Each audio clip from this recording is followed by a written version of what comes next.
The shooting range. In this episode, the small company called Porsche and what they were doing during World War II. Mouse, scary and totally useless. Hotline. The developers answer questions that you've left in the comments. But first, let's start with the story of Ferdinand Porsche. For a long time, we wanted to tell you about this designer in our Pages of History section, but there was just too much to discuss. So for this one, we've decided to step away from our usual format and use the whole show to talk about him and his work. Except for the hotline, of course.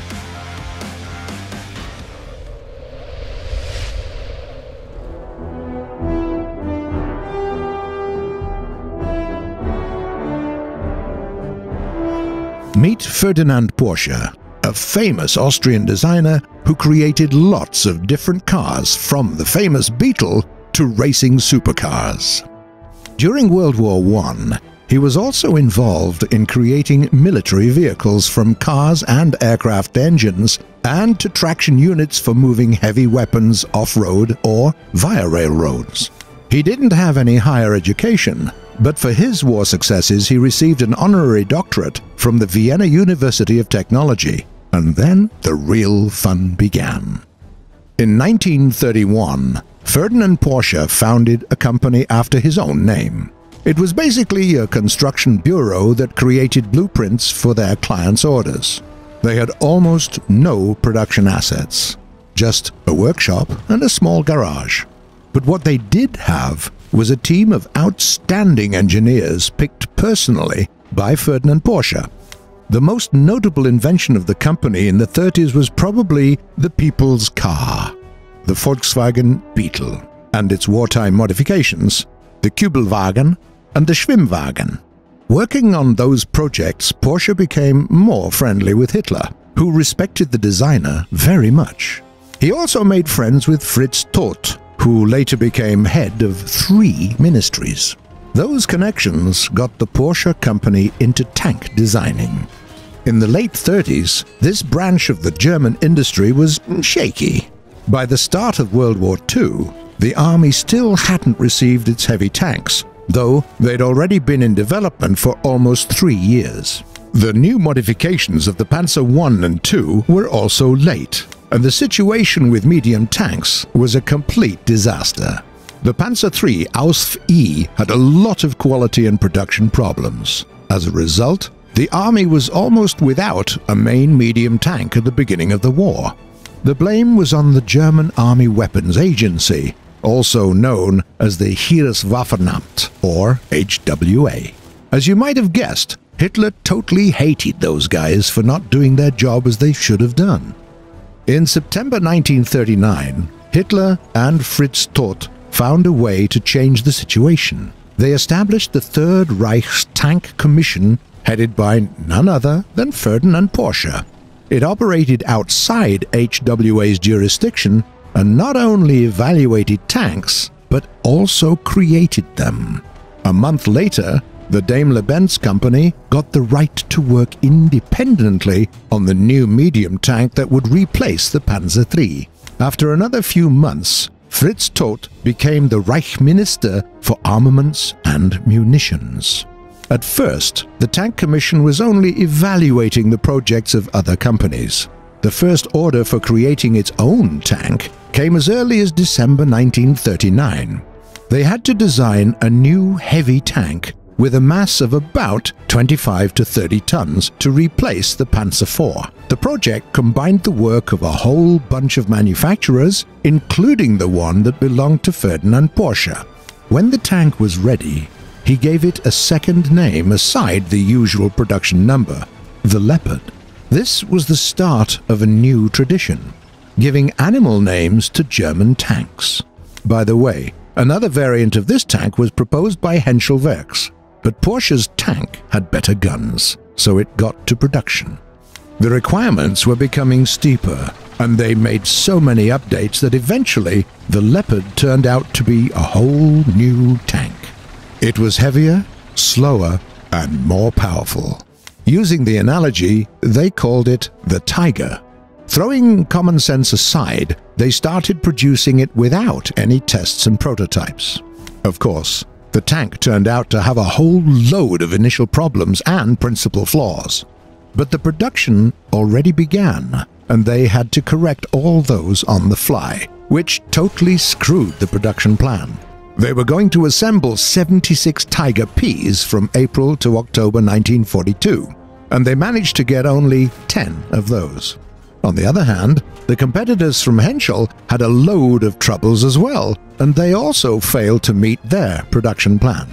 After this failure, the Tiger P assembly paused for comparative tests with the Henschel variant.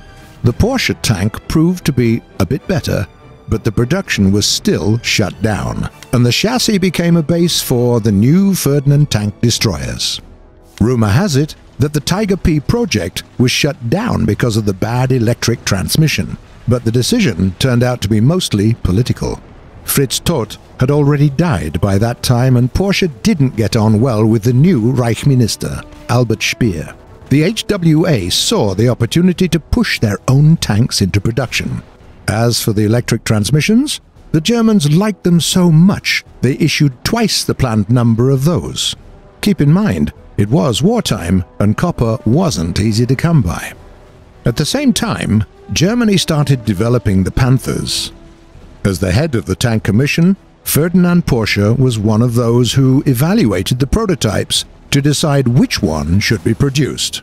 This time, the Commission approved the project by the MAN company. By the way, they planned to use the same electric transmission as the Tiger P. But Porsche persuaded Hitler that it would be too difficult to mass produce, and the Panthers got a simplified transmission.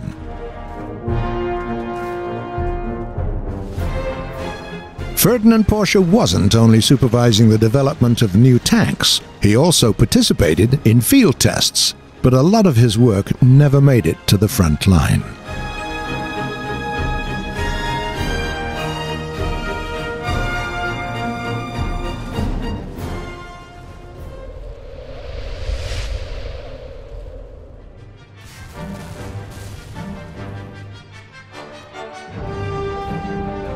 In winter 1941, Porsche and other leading experts of tank designing arrived at the Eastern Front to examine Soviet and German tanks in action.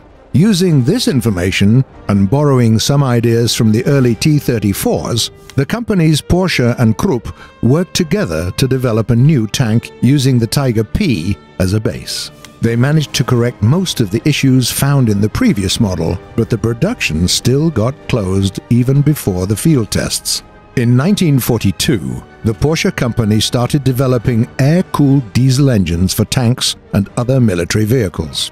Despite popular belief, diesel fuel was not only used in the fleet. To simplify the production and repair process, the government ordered the creation of a line of standard diesel engines for vehicles. But they managed to successfully test a heavy tank engine only by the end of the war, when there was no point in producing it. This project also gave life to the diesel engine for the RSO.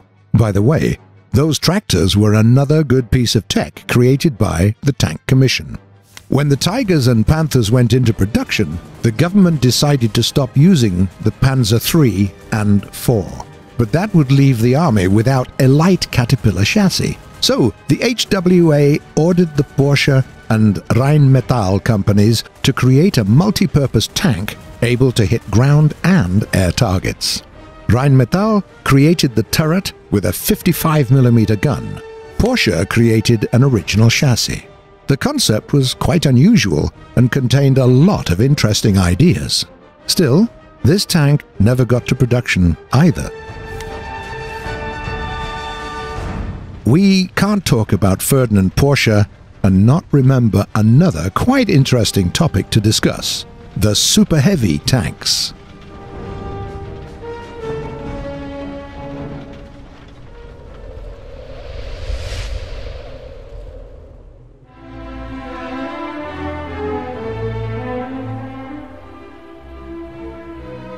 In March 1942, the Tank Commission, led by Ferdinand Porsche, received an order to create a tank with a mass of about 100 tons.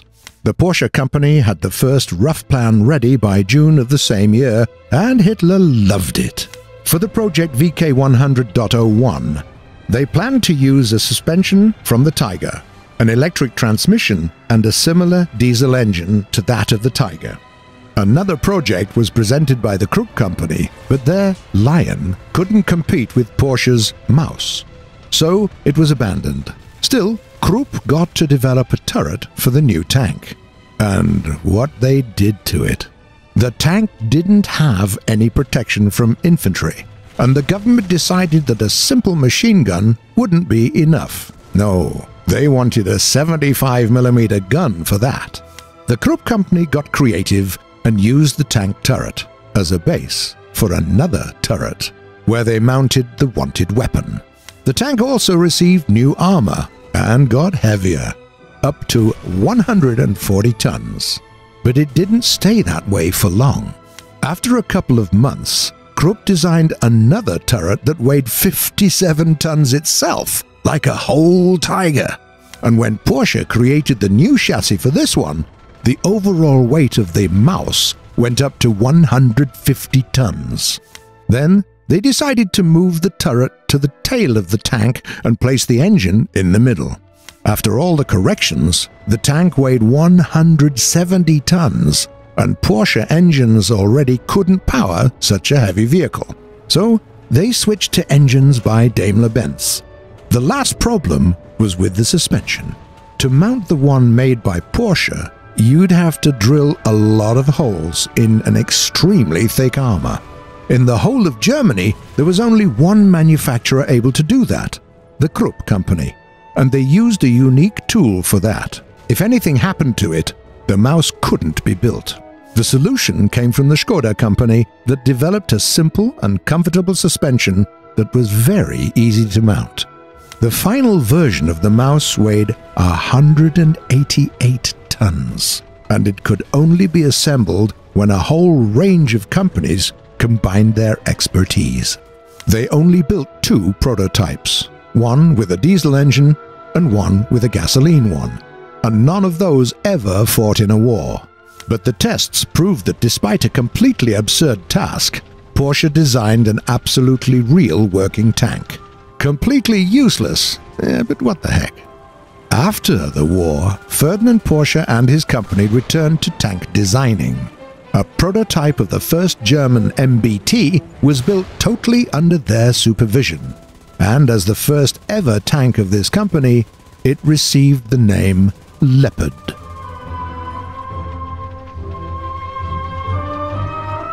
Get ready for the traditional last part of our show, Hotline. Developers answering questions from the comments.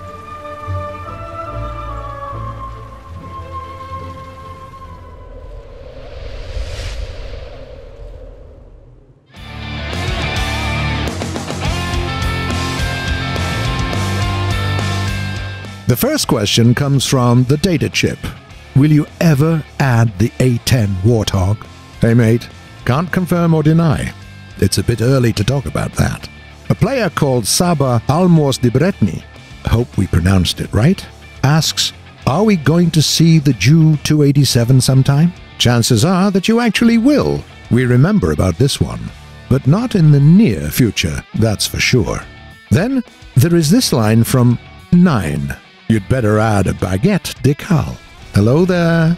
As always, we plan to add a decal in honor of the closed beta of the French planes, but what it'll be, we can't say yet. You'll see it all in the news on our site. Efficience asks, if you do read them all, please answer. Will War Thunder ever make its way to Xbox One? As you can see, we actually, really, truly, absolutely do read them all, and yes, as you probably already know, we just announced the release of the Xbox One and Xbox One X version last week. And the last one comes from Arfinus. Happy birthday, War Thunder! Thank you. And thank all of you guys for playing our game for all these 5 years. It wouldn't be possible without you. Well, that's it for today, but feel free to write your questions in the comments below. We do read them all, and you might see some of them answered in the next episode. If you like what we're doing, don't forget to subscribe to our channel. See you on the shooting range.